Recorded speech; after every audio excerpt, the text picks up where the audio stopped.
এই যে আপনার মাননীয় প্রধানমন্ত্রী আর মাননীয় স্পিকার কথাটা, এটাকে আমরা বাদ দিতে পারি না।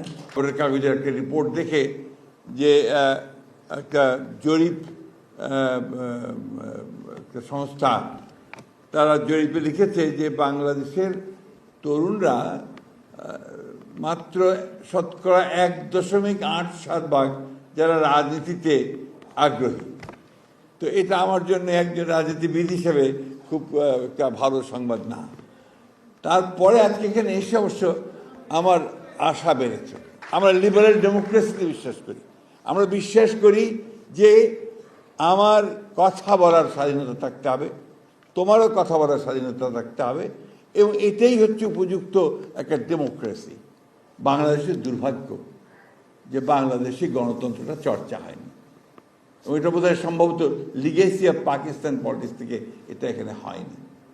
আমরা এখানে দেখেছি খুব অল্প সময় ধরে চর্চা হয়েছিল, তারপরে আবার সেই চর্চা থেকে আমরা দূরে সরে গেছি।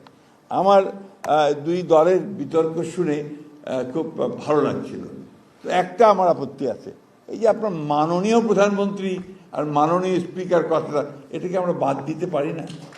আমার কেন জানি মনে হয় যে এই মাননীয় কথাটা থেকে কিন্তু সমস্ত অটোক্রেসির জন্মটা বোধহয় হয়। আমি আমার অভিজ্ঞতা থেকে বলছি, আমি কিছু দিনের জন্য অর্থমন্ত্রী ছিলাম, মানে প্রতিমন্ত্রী ছিলাম আমাদের দেশনেত্রী বেগম খালেদা জিয়ার সরকারের সময়। কৃষিতে ছিলাম, এরপরে সিভিল এভিয়েশনে ছিলাম।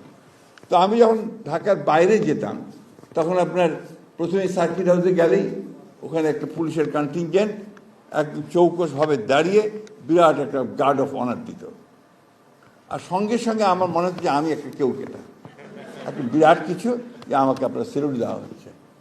এই যে ধারণাটা, এই ধারণাটা কিন্তু আমাকে একটা ভিন্ন জগতে নিয়ে যায়। সময় তো ভালো যাচ্ছে না এখন, অনেকেই অনেক কথা বলছেন, অনেকেই মন খারাপ করছেন, ভালো রাখছেন।